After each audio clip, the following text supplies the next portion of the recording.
देखिए चैप्टर अपना 13 ध्वनि। ठीक है, ध्वनि किसे कहते हैं?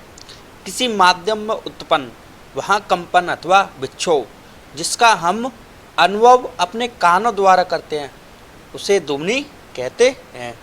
ठीक है, किसे कहते हैं? किसी माध्यम में उत्पन्न कंपन हो रहा हो उसको हम कानों द्वारा सुने तो उसे क्या कहते हैं अपन? ध्वनि। क्या कहते हैं? ध्वनि। ठीक है, अब कंपन क्या होता है? ठीक है, किसी वस्तु की अपनी माध्य स्थिति के इधर उधर या आगे तथा पीछे होने वाली गति को क्या कहते हैं? कंपन। ठीक है, जैसे रबड़ के छल्ले को यदि हम खींचकर उसको छोड़ दें तो वो थोड़ा सा हलता रहता है। ठीक है, उसमें क्या हो रहा है? कंपन। ठीक है, जैसे रबड़ के छल्ले को कृषित करके खींचकर छोड़ने पर यहाँ कंपन करने लगता है। ठीक है, दूसरा है कंपन के कारण थाली में भरा जल तरंग उत्पन्न करने लगता है। ठीक है, कंपन में यदि हम मतलब थाली में भरा कोई पानी है उसमें यदि चम्मच से उसको थाली को छोड़ दें तो क्या होगा कि उसमें पानी में क्या होगा? कंपन। ठीक है, अब वस्तुओं द्वारा ध्वनि को कंपित करना। अब वस्तु के द्वारा हम कैसे कर सकते हैं ध्वनि को? देखो तो इसके लिए क्या करते हैं, धातु की एक प्लेट लीजिए। ठीक है, इसे किसी सुविधाजनक स्थान पर इस प्रकार लटकाइए कि यहाँ दीवार को ना छुए। ठीक है, प्लेट क्या करनी है? हमको बांध के उसको लटका देना है। अब इस पर किसी छड़ से चोट मारिए, आपको ध्वनि सुनाई पड़ती है। जब हम इसे को छूते हैं तो कंपनों का अनुभव भी करते हैं। ठीक है, लेकिन यदि चोट मारने के बाद इसको कसकर पकड़ लें तो आप कंपनों का अनुभव नहीं कर पाएंगे, ना ही आप बाद में कोई ध्वनि सुन सकते हैं। ठीक है, तो मतलब कब कर सकते हैं? जब हम इसको कस के नहीं पकड़ सकते। ठीक है, यदि दूसरा उदाहरण देखना है इसका तो क्रियाकलाप 13.2 भी पढ़ सकते हैं या उसे भी ले सकते हैं। ठीक है, क्रियाकलाप 13.2 पढ़ सकते हैं। ठीक है, अब कंपन द्वारा जल की थाली में तरंगें उत्पन्न करना। ठीक है, कंपन द्वारा जल की थाली में तरंगें उत्पन्न करना। ठीक है, धातु की एक थाली लीजिए, इसमें कुछ जल भरिए, इसके किनारों को आदात कीजिए, मतलब उसको थोड़ा थोड़ा करके उसको मारिए। ठीक है, तब आप ध्वनि सुन पाते हैं तथा थाली भी कंपित होती है। अब जल की सतहों को देखिए तो आप तरंग देख सकते हैं। ठीक है, एक नोट है अपना, कंपित ध्वनि को मजीरा, वाद्ययंत्र, बीड़ा, घटम मतलब मटका जैसा टाइप का होता है घटम उसे बोलते हैं, तथा नूट, तबला आदि के द्वारा सुन सकते हैं व अनुभव कर सकते हैं। ठीक है, जी जो वाद्य यंत्र अपने मजीरा है, बीड़ा है, वाद्य यंत्र, घटम, नूट, इनके द्वारा ध्वनि को क्या कर सकते हैं? अपन सुन सकते हैं। ठीक है, अब मनुष्य द्वारा उत्पन्न ध्वनि तथा इसके कार्य। ठीक है, मनुष्य द्वारा उत्पन्न ध्वनि किससे सुनी जाती है, इसके क्या कार्य हैं? ठीक है, मानवों में ध्वनि वाक्यंत्र तथा कंठ के द्वारा उत्पन्न होती है। वाक्यंत्र के आर पार दो वाक् तंतु इस प्रकार तनित होते हैं कि उनके बीच वायु के निकलने के लिए एक संकीर्ण झिरी होती है, मतलब संकीर्ण बहुत छोटी झिरी होती है। जब फेफड़े वायु को बलपूर्वक झिरी से बाहर निकालते हैं तो वाक् तंतु कंपित होते हैं जिससे ध्वनि उत्पन्न होती है। ठीक है, ध्वनि कैसे उत्पन्न होती है मानवों में, मनुष्यों में? ठीक है, ये वर्णन कर दिया आपने। ठीक है, अब इसके दो चित्र हैं, ये भी बनाने हैं, मानव वाद्य यंत्र के चित्र ही। ठीक है, जो कि हम ध्वनि कहाँ से झिरी या कहाँ पर होती है, यहाँ पर। ठीक है, यहाँ से अपन ध्वनि को क्या बोलते हैं? बोल सकते हैं। ठीक है, वाक्य यंत्र के बाद ध्वनि निकाल सकते हैं अपन। ठीक है, अब वाक्य यंत्र क्या होता है? ठीक है, वाक्य यंत्र अथवा कंठ शरीर का वह भाग जो श्वास नली के ऊपर सिरे पर स्थित होता है, जो मानवों में ध्वनि उत्पन्न करता है, वाक्य यंत्र या कंठ कहलाता है। यानी कि ये वाला भाग श्वास नली जी वाली होती है अपनी, ये अपना क्या कहलाता है? पूरा ये सिस्टम ये कहलाता है अपना वाक्य यंत्र या कंठ। ठीक है, अब होता है वाक् तंतु, अगली हेडिंग अपनी वाक् तंतु। वाक् तंतु मांसपेशियों से जुड़े होते हैं जो मांसपेशियों के ध्वनि के समय ढीला या तना हुआ करते हैं। ठीक है, देखो जब हम बोलते हैं तो वाक तंतु क्या करते हैं, मांसपेशियों को या तो ढीला कर देंगे या तना हुआ कर देंगे, ठीक है। ये क्या कहलाते हैं, अपने वाक तंतु कहलाते हैं, ठीक है। अब नोट, पुरुषों के, पहला नोट है इसका, पुरुषों के वाक तंतुओं की लंबाई 20 mm की होती है, ठीक है, 20 mm की, यानी कि 20 मिलीमीटर मीटर की, ठीक है। महिलाओं के वाक तंतुओं की लंबाई लगभग 15 mm की होती है, ठीक है। महिलाओं में कितनी होती है, 15 की, जबकि पुरुषों में होती है 20 की, ठीक है। बच्चों के वाक तंतु बहुत छोटे होते हैं, यही कारण है कि पुरुषों, महिलाओं और बच्चों की वाक दुनिया भिन्न भिन्न होती है, ठीक है। क्योंकि इनकी लंबाई 20 mm की होती है वाक तंतुओं की, इनकी 15 की होती है, तो बच्चों की तो बहुत छोटी होगी, इसलिए बच्चों के क्या है, वाक तंतु बहुत छोटे होते हैं, इसलिए पुरुषों, महिलाओं, बच्चों की वाक दुनिया क्या है, सब अलग अलग होती है, ठीक है। ध्वनि संचरण में माध्यम की आवश्यकता, मतलब जब हम ध्वनि बोलते हैं तो इससे किसी माध्यम की आवश्यकता होती है, मतलब माध्यम एक ऐसी चीज़ होती है, किसी के सहारे की आवश्यकता होती है क्या, ठीक है। तो देखते हैं अपन, कंपयान वस्तुएं ध्वनि उत्पन्न करती है तथा यह किसी माध्यम में सभी दिशाओं में संचरित हो सकती हैं, ठीक है। ध्वनि किसी भी दिशा में जा सकती है, चारों दिशाओं में, जब हम बोलते हैं तो ध्वनि किसी दिशा में जा सकती है, चारों दिशाओं में जा सकती है, ठीक है। या माध्यम, चाहे वो गैस हो, द्रव हो या ठोस हो, ठीक है। मान के चलो गैस, अब हम जब वायु में बोलते हैं तो ध्वनि चारों ओर जा सकती है, ठीक है। द्रव में बोलेंगे तब भी क्या, ध्वनि चारों ओर जाएगी, और चाहे ठोस ले लो तब भी, मतलब पत्थरों के यहाँ, पहाड़ के यहाँ पर बोलते हैं तो वायु वहाँ से भी लौट के आती है, मतलब कहीं भी बोल लो ध्वनि चारों की, ध्वनि की कोई दिशा नहीं होती, ठीक है। और मतलब ये चारों ओर जाती है, सब दिशाओं में संचरित होती है, ठीक है। इनके माध्यम गैस, द्रव, ठोस है, ठीक है। यहाँ निर्वात में भी संचरित नहीं होती, निर्वात में संचरित नहीं होती, मतलब किसी के सहारे जाएगी, कोई छोटा सा कण उसी के सहारे चली जाएगी, ठीक है। यानी गैस के कण, द्रव है, ठोस है अपने, ठीक है, कुछ ना कुछ के सहारे जरूर जाएगी, ठीक है। अब अगली हेडिंग अपनी कर्णपटय, यानी कि कान, ठीक है। जब कान के बाहरी भाग से ध्वनि अंदर की ओर प्रवेश करती है तो यहाँ एक नलका से गुजरती है, ठीक है। जब बाहर से ध्वनि जाती है तो एक नलका से गुजरती हुई, जिसके सिरे पर एक पतली तनित झिल्ली होती है, ठीक है। नलका में क्या होता है, पतली तनित झिल्ली होती है, तो वायु बाहर से जाएगी तो एक नलका से होती होगी, पहले जाएगी तनित झिल्ली से होती हुई, जिसे कर्णपटय कहते हैं, ठीक है, जिसे कर्णपटय कहते हैं। कर्णपटय है एक तनित रबड़ के सीट के समान होता है, ध्वनि के संपन्न कर्ण पटय को कंपित करते हैं, ठीक है। कर्णपटय तनित रबड़ के सीट के समान है, जो कि एक कंपन कर्णपटय को कंपित करता है। कर्णपटय कंपनों को आंतर कर्ण एक भेज देता है, ठीक है। मतलब कर्णपटय यहाँ पर होगा तो एक अंदर की ओर भेज देगा, ठीक है, यहाँ यानी कि यहाँ पर देखो कर्णपटय जहाँ से जाएगा, कर्णपटय यहाँ पर होगा तो ये और अंदर की ओर ध्वनि को भेज देगा, ठीक है। यहाँ से अंदर की ओर, मतलब यहाँ पर देख लो चित्र में, यहाँ पर, ठीक है, अंदर की ओर का भाग का जी है, ठीक है, कर्णपटय का, ठीक है। तो आंतरकर्ण एक तक भेज देता है, वहाँ से संकेतों को मस्तिष्क तक भेज दिया जाता है, इस प्रकार हम ध्वनि को सुन सकते हैं, ठीक है। अब यहाँ से जी ध्वनि को कहाँ पर भेज देंगे, मस्तिष्क से, और मस्तिष्क से हम क्या करते हैं, ध्वनि को सुन सकते हैं, ठीक है। मानव कर्ण का चित्र ही, ठीक है, कान का, उसे बना लेना, किताब में से भी बना सकते हो, अगर इसमें थोड़ा नामांकन नहीं है कि किताब में भी इसे बना सकते हो, ठीक है। ये अपन लिख सकते हैं और इसके ये दोनों चित्र बना, ठीक है, मानव कर्ण के चित्र हैं, ठीक है। एक नोट है, नोट देख लो, हमारे शरीर में पाई जाने वाली सबसे छोटी हड्डी कान के अंदर पाई जाती है, ठीक है। सबसे छोटी हड्डी कहाँ पाई जाती है, कान के अंदर, जैसे स्टेपीज हड्डी कहते हैं, ठीक है। बोर्ड में आ सकता है ये क्वेश्चन, 1 नंबर का है, ठीक है। सबसे छोटी हड्डी कौन सी है अपनी, कान के अंदर पाई जाती है, जैसे स्टेपेज हड्डी कहते हैं, ठीक है। अब आती है दोलन गति, किसी वस्तु का बार बार इधर उधर गति करना कंपन कहलाता है, इस गति को दोलन गति भी कहते हैं, ठीक है। जो पहले मैंने वो लिखाई थी कंपन वाली, ये और दोलन गति की परिभाषा दोनों सेम है, ठीक है। इसे क्या कहते हैं अपन, दोलन गति, ठीक है।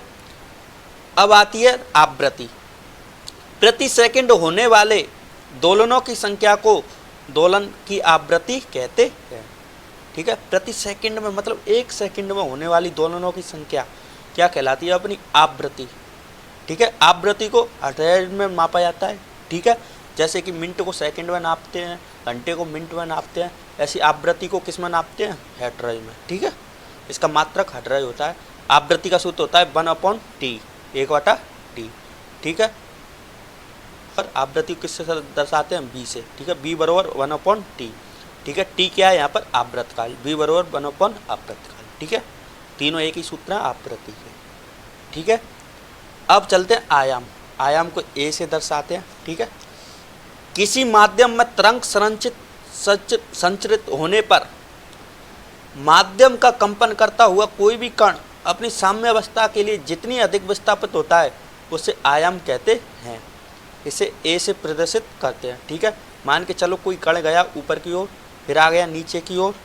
ठीक है, अब वो कण कहाँ से गया है? यहाँ से लेके मान के चलो कोई कण गया है यहाँ से ऊपर की ओर गया, वो ऊपर से फिर नीचे के आ गया, फिर ऊपर गया, फिर नीचे। तो ठीक है जी, क्या कहलाएगा? यहाँ से लेके यहाँ तक आयाम कहलाएगा।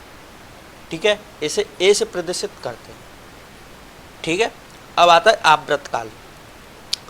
किसी वस्तु द्वारा एक दोलन को पूरा करने में लगा समय आवृत्तकाल कहलाता है। ठीक है, एक वस्तु द्वारा एक दोलन को पूरा करने में लगा समय क्या कहलाता है? अपना आवृत्तकाल। आवृत्तकाल बराबर इसका सूत्र होता है 1/, आवृत्ति। ठीक है, अब प्रबलता या तारत्व। प्रबलता और तारत्व क्या है ये देखते हैं। ध्वनि की प्रबलता आयाम पर निर्भर करती है। जब किसी कंपित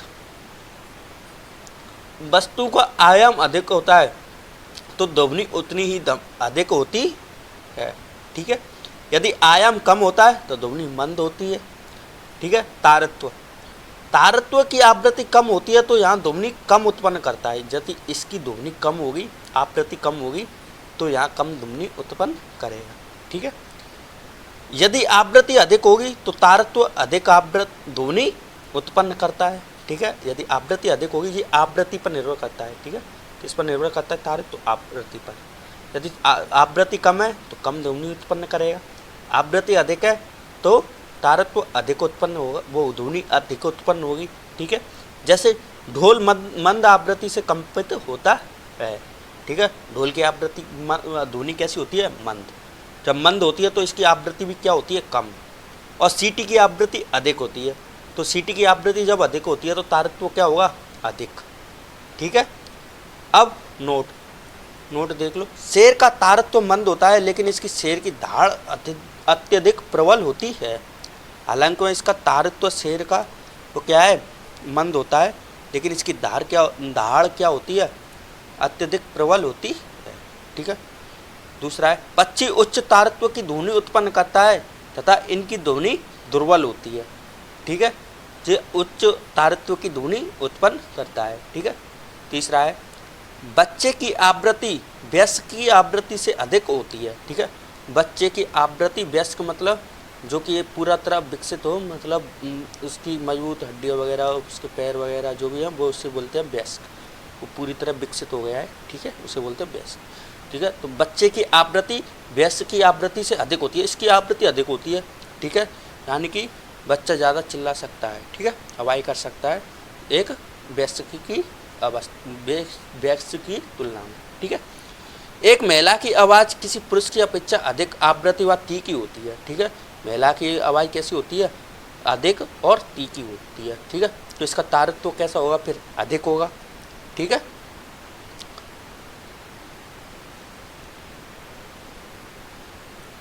अब आती है श्रव्य ध्वनियाँ। ठीक है, कौन सी ध्वनियाँ अपनी है? श्रव्य ध्वनियाँ। मानव के कानों के लिए श्रव्य की आवृत्ति का परास लगभग 20 हर्ट्ज से 20,000 हर्ट्ज तक के बीच की आवृत्ति की वाली ध्वनियाँ ही सुन सकते हैं। ठीक है, मानव यदि 20 से हर्ट्ज से कम होगी तो ध्वनियाँ नहीं सुन सकते, 20,000 से ज़्यादा होगी तब भी ध्वनियाँ नहीं सुन सकते। केवल इनके और इनके बीच की हर्ट्ज की मतलब इतनी आवृत्ति होनी चाहिए, तभी वो श्रव्य मतलब तभी ध्वनियाँ वो सुन सकता है, अदरवाइज नहीं सुन सकता है। ठीक है, इसको क्या बोलते हैं अपन? श्रव्य ध्वनियाँ। ठीक है, अब अश्रव्य ध्वनियाँ। मानव लगभग 20 कंपन प्रति सेकंड, मतलब 1 सेकंड में कितनी कंपन कर सकता है? 20। अगर 1 सेकंड में 20 कर सकता है तो कम आवृत्ति की ध्वनियाँ नहीं सुन सकता। मैंने बोला ना 20-18 से कम आवृत्ति की ध्वनियाँ वो ध्वनियाँ नहीं सुन सकता, तथा 20,000 कंपन प्रति सेकंड से अधिक आवृत्ति की ध्वनियाँ भी मानव कान द्वारा सुनिश्चित नहीं कर सकता है। ठीक है, 20,000 से ज़्यादा नहीं होनी चाहिए और 20 से कम नहीं होनी चाहिए। ठीक है, अब आता है नोट, एक नोट देते, श्रव्य आवृत्ति की परास 20-18 से 20,018 तक होती है। ठीक है, अब शोर, बसों तथा ट्रकों एवं भीड़भाड़ जगह से जो ध्वनियाँ आती हैं उन अप्रिय ध्वनियों को शोर कहते हैं। ठीक है, भीड़ वाले स्टाइल बस ट्रक जिनकी आवाज़ें आती हैं उनको क्या बोलते हैं अपन, अप्रिय ध्वनि बोलते हैं। इसी को मतलब क्या बोलते हैं, शोर। ठीक है, अप्रिय ध्वनियाँ निकलती हैं इनसे। ठीक है, जो कि वायु को भी क्या कर देती हैं, प्रदूषित कर देती है। ठीक है, और तो इन ध्वनियों को क्या बोलते हैं अपन, शोर। ठीक है, अब संगीत, अब अगली हेडिंग अपनी संगीत या सुस्वर ध्वनि। ठीक है जी, क्या है, यह वह ध्वनि होती है जो कानों को सुखद लगती है। ठीक है, कानों को सुनने में बड़ा मजा आता है। तो ये कौन सी ध्वनियाँ होती हैं, सुस्वर। ठीक है, संगीत तथा सुस्वर ध्वनियाँ कहलाती हैं। जैसे इन ध्वनियों को हम किस किस से सुन सकते हैं, हारमोनियम से, सितार से, तार से निकली वाली ध्वनियाँ। ठीक है, संगीत है, अपने तबला वगैरह है, इनसे जो भी ध्वनियाँ निकलती हैं कौन सी होती है, अपनी सुस्वर ध्वनियाँ होती हैं, या उसको संगीत भी बोलते हैं। ठीक है, संगीत की परिभाषा है, सुस्वर की है, तो बात एक ही है। ठीक है, इनको ही लिखना है अपन को। ठीक है, अब है ध्वनि प्रदूषण। वायु में अवांछित गैसों तथा कणों की उपस्थिति को वायु प्रदूषण कहते हैं। ठीक है, अवांछित गैस मतलब जो वैसी गैस होती हैं जो वायु क्या कर देती हैं, ध्वनि को दूषित कर देती हैं। ठीक है, वायु को या ध्वनि को। ठीक है, कणों की उपस्थिति को, और कण उपस्थित होंगे तो वायु प्रदूषण कहते हैं। इनको तो क्या कहते हैं अपन, वायु प्रदूषण। ठीक है, अब जो छोटे छोटे कण होते हैं उन्हीं के द्वारा क्या ध्वनि एक जगह से दूसरी जगह जाती है। ठीक है, तो वातावरण में अत्यधिक या अवांछित ध्वनि को ध्वनि प्रदूषण कहते हैं। ठीक है, अब वातावरण में अत्यधिक ध्वनि हो या अवांछित ध्वनि को क्या कहते हैं अपन, ध्वनि प्रदूषण कहते हैं। ठीक है, अब आती है बात ध्वनि प्रदूषण हानि से हानि। ठीक है, से लगा लो इसके पीछे, ध्वनि प्रदूषण से हानि, हानियाँ कर लो। ध्वनि के अधिक शोर से स्वास्थ्य संबंधी समस्या उत्पन्न होती है। ठीक है, इससे क्या क्या हानि होती है ध्वनि से वो देख लो। एक तो पहला पॉइंट है उसका, ध्वनि के अधिक शोर से स्वास्थ्य संबंधी समस्या उत्पन्न होती है। ठीक है, जैसे अनिद्रा, नींद नहीं आएगी आपको, यदि ध्वनि अधिक होगी तो नींद नहीं आएगी। तनाव, चिंता, मस्तिष्क में दर्द जो भी है, मतलब स्वास्थ्य संबंधी समस्या उत्पन्न हो जाती है। ठीक है, एक तो ये है। दूसरी है ध्वनि प्रदूषण से व्यक्ति की सुनने की क्षमता अस्थायी या स्थायी रूप से कम हो जाती है। ठीक है, यहाँ तो वह बंदी कर देगा सुनना, या फिर उसकी क्या हो जाएगी, उसकी कम हो जाएगी, सुनने की क्षमता क्या हो जाएगी, कम। तो ठीक है, तो जो भी अपने कान में लगाते हैं, एयरफोन वगैरह जो भी लगाते हैं, उसको कम लगाना चाहिए, जिससे क्या है, ध्वनि से हमारे जो सुनने की क्षमता हो वो क्या नहीं होनी चाहिए, कम नहीं हो। ठीक है, अब ध्वनि प्रदूषण को सीमित रखने के उपाय। ठीक है, मतलब इसको कैसे कम किया जा सकता है ध्वनि को। ठीक है, प्रश्न ऐसे ही बन के आ सकता है, ध्वनि प्रदूषण को सीमित रखने के उपाय को बताइए, या फिर ऐसे भी आ सकता है ध्वनि प्रदूषण को कैसे कम किया जा सकता है। ठीक है, दोनों में से कोई सा बन के आ सकता है बोर्ड में। ठीक है, तो पहला है अपना वायुयानों के इंजनों, यातायात के वाहनों, औद्योगिक मशीनों तथा घरेलू उपकरणों में। ठीक है, क्या करना चाहिए, रब शामक युक्तियाँ, यानी कि रब शामक क्या होता है, साइलेंसर।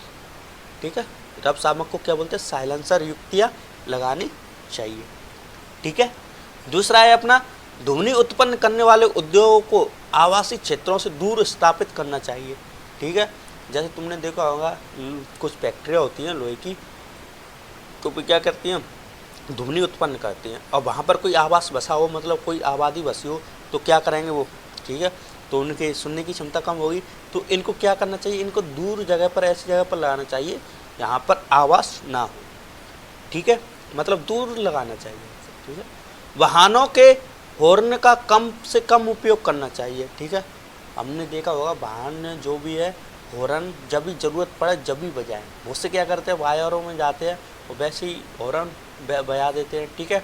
और क्या करते हैं बाइक वगैरह आज ऐसी आ रही हैं जिससे हवाएं बहुत निकलती हैं, तो हमें उन हवाएं को क्या करना चाहिए, कम करना चाहिए, जिससे ध्वनि प्रदूषण ना हो, ठीक है। अधिक से अधिक पेड़ लगाने चाहिए ताकि ध्वनि आवासों तक ना पहुँचे, ठीक है। इसका कहने का मतलब ये है यदि तुम्हारे घर के आसपास पेड़ लग रहे होंगे या गली मोहल्ले में पेड़ लग रहे होंगे तो ध्वनि एक जगह से दूसरी जगह पर आएगी तो क्या करेगी, पहले पेड़ों से टकराएगी, ठीक है। पेड़ों से टकराने के बाद आपके घर तक बाद में पहुँचेगी, पहले वो पेड़ों तक ही शांत हो जाएगी। यदि पेड़ लगे हों तो, अगर नहीं लगे होंगे तो ध्वनि आप तक जरूर पहुँचेगी, ठीक है। तो हमें अधिक से अधिक क्या लगाने चाहिए, पेड़ पौधे लगाने चाहिए, ठीक है, जिससे ध्वनि को रोका जा सके, ठीक है। अब ध्वनि प्रदूषण के स्रोत, ठीक है, मतलब ध्वनि प्रदूषण कैसे उत्पन्न होती है, कैसे ध्वनि प्रदूषण के क्या क्या स्रोत हैं, ठीक है। देखो वाहनों की ध्वनियाँ, एक तो वाहनों से निकलती है ध्वनियाँ, विस्फोट यानी कि पटाखों का पटकना, ये विस्फोट वगैरह जो भी हैं बम परमाणु वगैरह हैं इनसे क्या निकलती हैं, ध्वनि निकलती हैं, ठीक है। तीसरा है अपना मशीनें से भी आवाज़ आती हैं, ठीक है। चौथा है अपना लाउड स्पीकर, ठीक है। लाउड स्पीकर को हालांकि हमें बजाना चाहिए लेकिन इतना नहीं, थोड़ा कम करके, ठीक है। कूलर, ऊंची आवाज़ में टीवी व रेडियो, ऊंची आवाज़ में मतलब कूलर है, कूलर की आवाज़ भी बहुत आती है, ऊंची आवाज़ में टीवी रेडियो अपन बजाते हैं तो इनसे क्या लगती है, ध्वनि। हालांकि इनको देखना चाहिए लेकिन इतना यूज हो आपके कान इतने सुन सके, ठीक है। इसलिए इन क्या है सब स्रोत हैं, इनके द्वारा अपनी दुनिया निकलती है, ठीक है। ये क्या है सब स्रोत है। बोर्ड में प्रश्न आया तो ऐसे लिख देना, ठीक है। 1 2 लिखे आना, मैंने 5 लिखा दिए, ठीक है।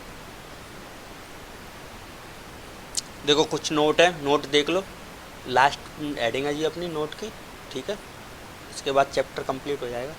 पहला है जंतु 20,018 से अधिक आवृत्तियाँ की ध्वनि सुन सकते हैं। जंतु हैं मतलब हम तो नहीं सुन सकते, ठीक है। 20,018 से हम नहीं सुन सकते, हमारी तो कितनी प्रास है 20 से लेकर 20,018 तक, लेकिन जंतुओं में ऐसी होती है, क्या होती है 20,018 से दुनिया अधिक आवृत्ति की सुन सकते हैं जंतु हैं। यहाँ क्षमता कुत्तों में पाई जाती है, ठीक है। किसमें पाई जाती है, यहाँ क्षमता कुत्तों में, ठीक है, जो कि पुलिस कर्मियों के पास होते हैं, ठीक है। पुलिस वालों के पास ऐसे कुत्ते होते हैं जो 20,018 से आवृत्तियाँ सुन सकते हैं। यदि आप धीमे धीमे कदम भी रखोगे ना, उसको भी कुत्ते क्या कर लेते हैं, पहचान लेते हैं क्या कोई आ रहा है, ठीक है। अब दूसरा है 1 दोलक, क्वेश्चन है दूसरा, ठीक है, क्वेश्चन है, इसको क्वेश्चन कर लो। 1 दोलक 4 सेकंड में 40 बार दोलन करता है, तो इसका आवृत्तकाल और तथा आवृत्ति ज्ञात कीजिए, ठीक है। तो 40 दोलन पूरा करने में लगा समय कितना लग रहा है उसको, 4 सेकंड, ठीक है। तो 1 दोलन पूरा करने में समय कितना लगेगा, क्या करेंगे 1/आवृत्ति, ठीक है। आवृत्तकाल का सूत्र क्या होता है 1/आवृत्ति, ठीक है। तो 4/40 यानी कि 1/10 0.1 सेकेंड आवृत्ति क्या निकल आई इसकी, आवृत्तकाल निकल आया, ठीक है। क्या निकल आया इसका आवृत्तकाल, ठीक है। और आवृत्ति निकालेंगे अपन, तो आवृत्ति बराबर 1/t, ये t क्या है यहाँ पर आवृत्तकाल, ठीक है, आवृत्तकाल 1/t, ठीक है। अब ठीक है, और 4 सेकंड में होने वाली दोलन 40, तो आवृत्ति बराबर 40/4 यानी कि 10, ठीक है। आवृत्ति कितनी निकल आई इसकी 10। अब